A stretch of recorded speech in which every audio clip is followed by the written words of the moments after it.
Greetings, everybody, and welcome to episode 10 of White Flag Media.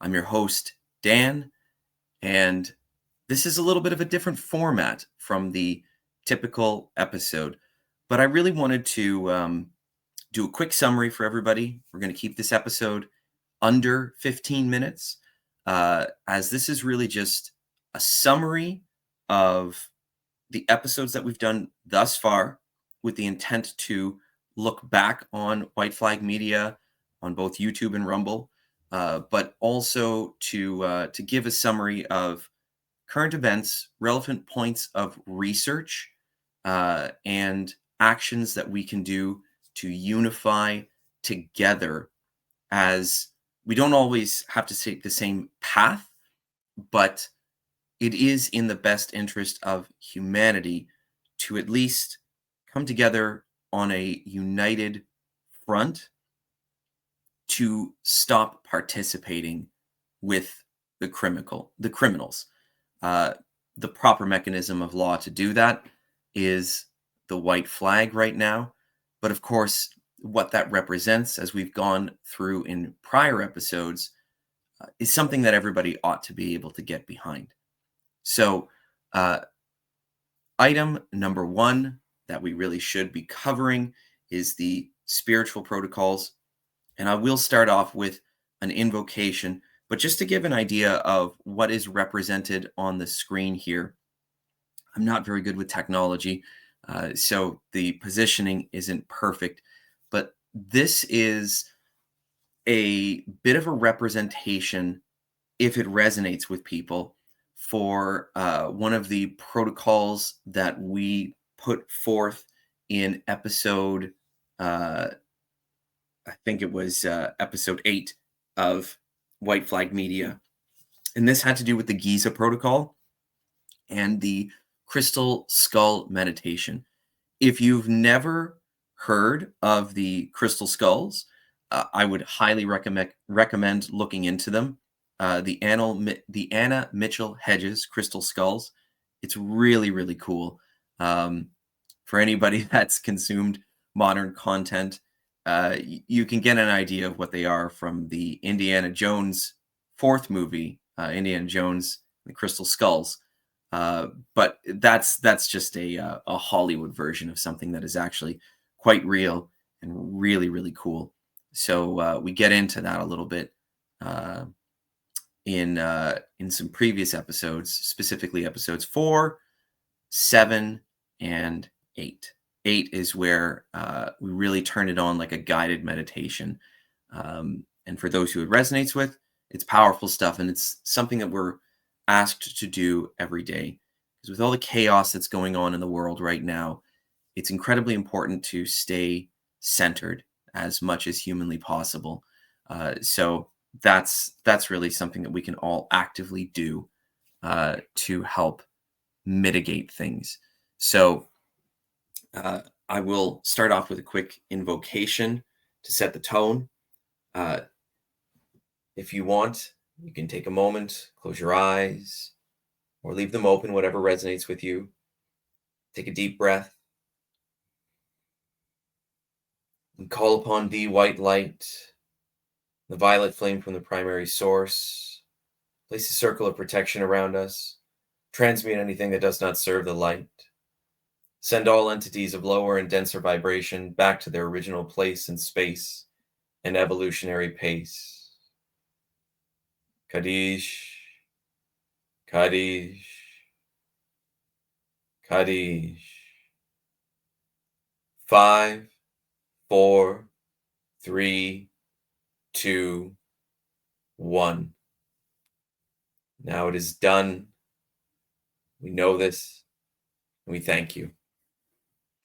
So going forward, let's just summarize current events and things that a lot of people might not be aware of.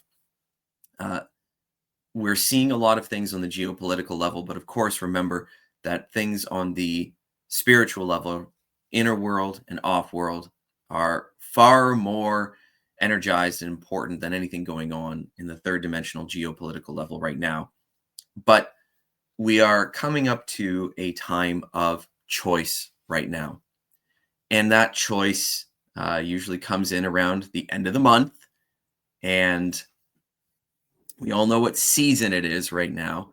And just remember that the universe is a bunch of micro consents.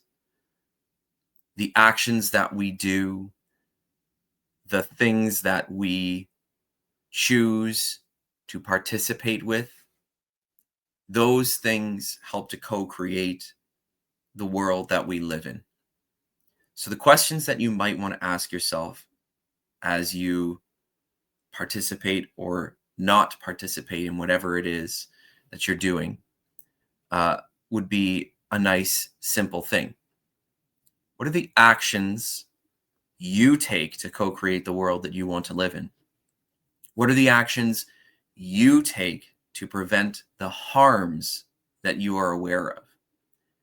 And do any of your actions perpetuate or fund the criminals? These are really important questions to ask yourself.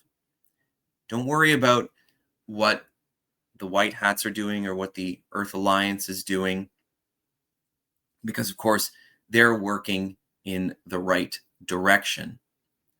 But as we come into a concept of sovereignty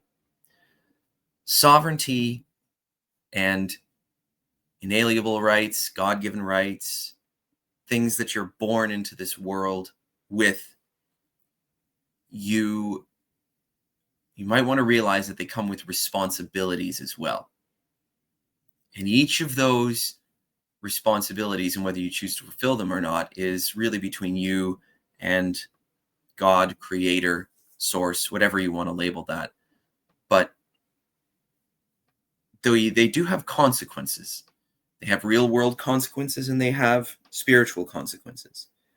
But that's not a statement of judgment in any way, of course. It's just a concept that you might want to realize. And of course, as we talked about a little bit in episode 9, these ideas and our lack of ability to deal with them in some cases was something that was premeditated.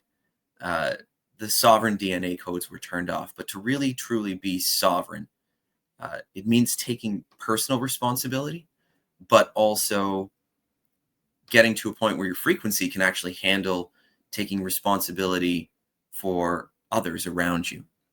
So these are just foods for thought. But again, if you review all the previous episodes of White Flag Media, it will be much clearer. So that's an idea in there.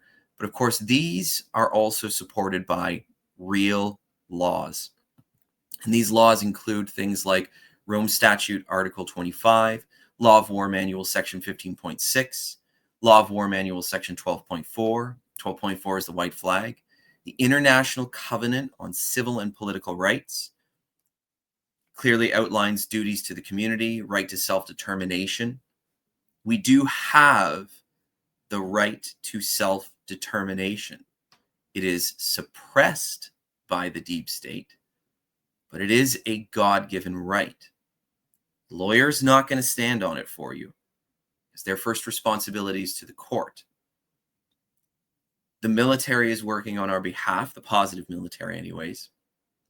But ultimately, I mean, think of it in a smaller microcosm, right? If you go to the grocery store and somebody tries to take your lunch money, you're not going to be able to call the military or a lawyer to deal with that. You've got to deal with it right there.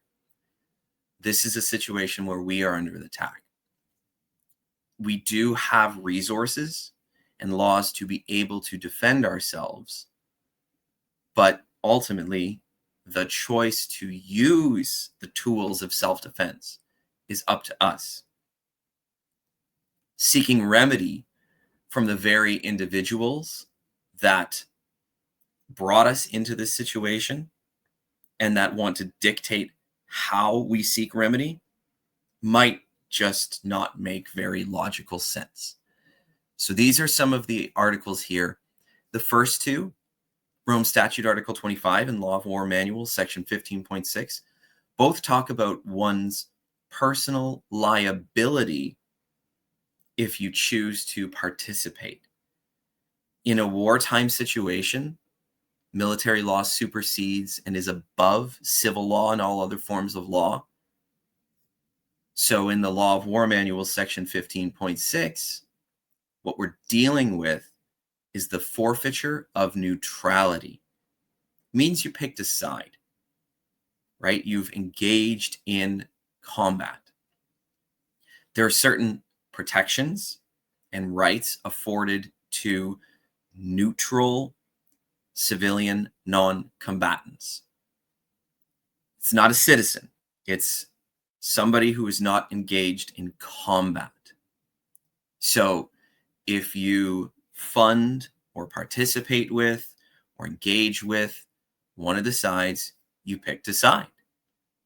You forfeited your neutrality. On a spiritual level, well, I'll leave you to kind of figure out what that means, right?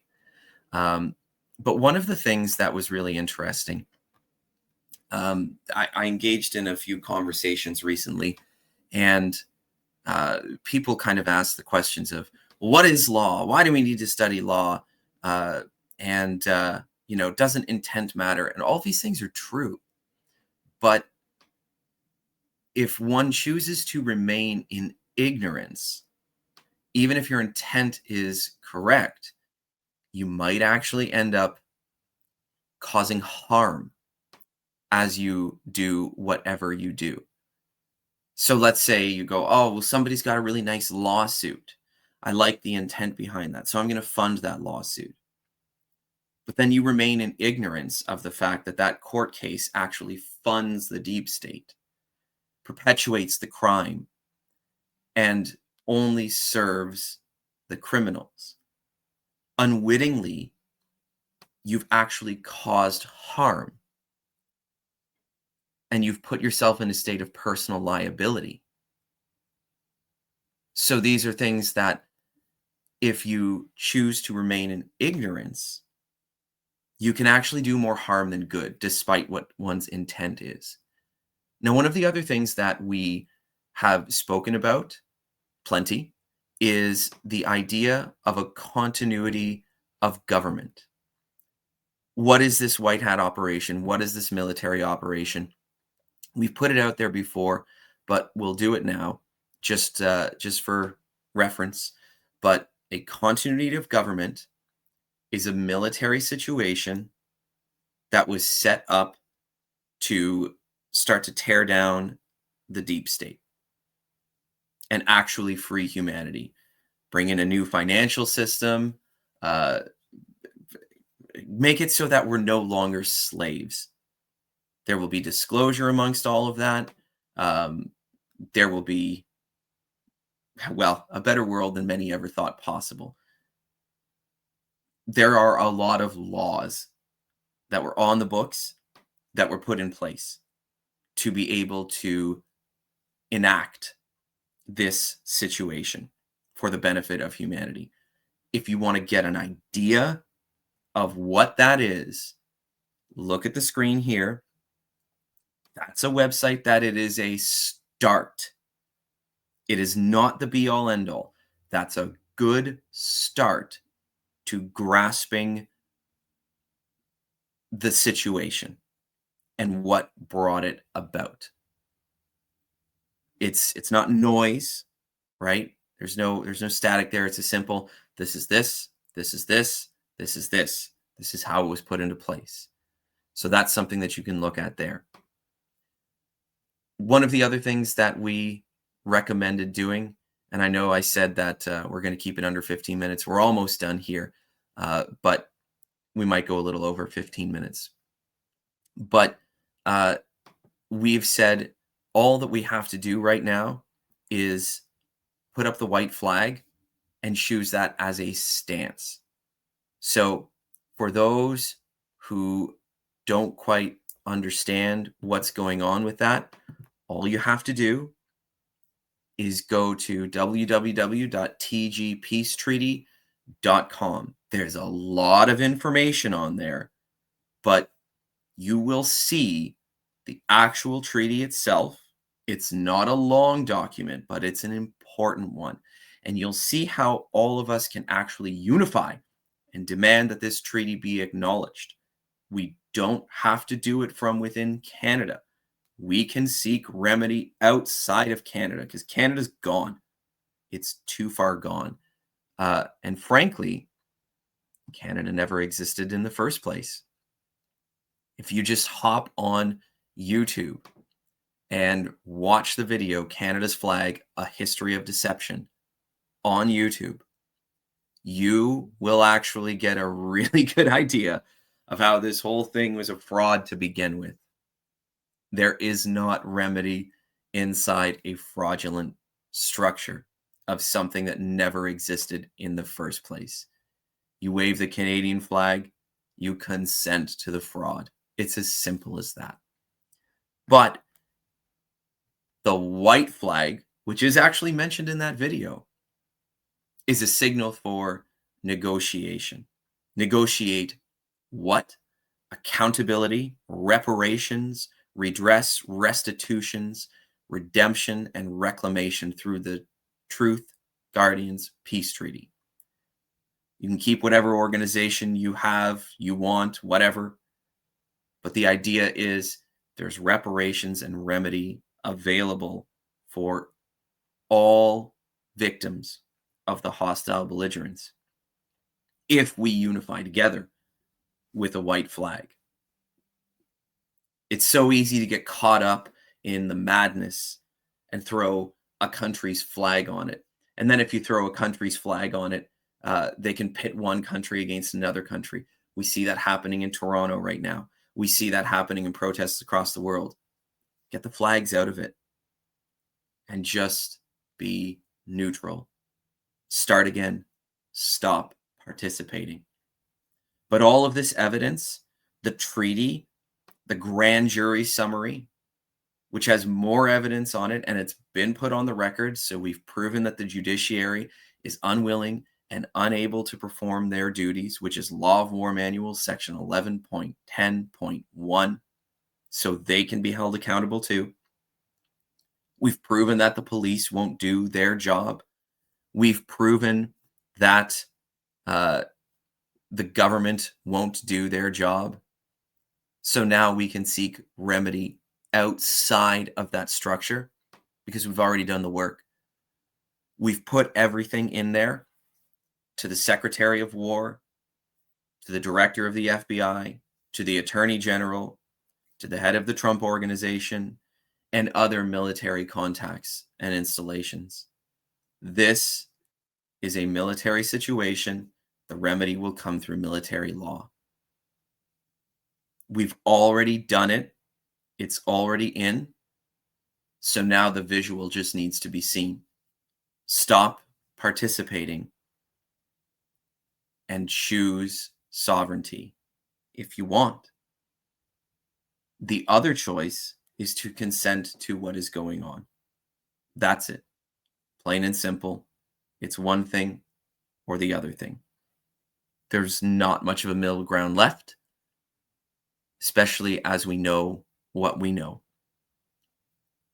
So let's just go over a quick summary again.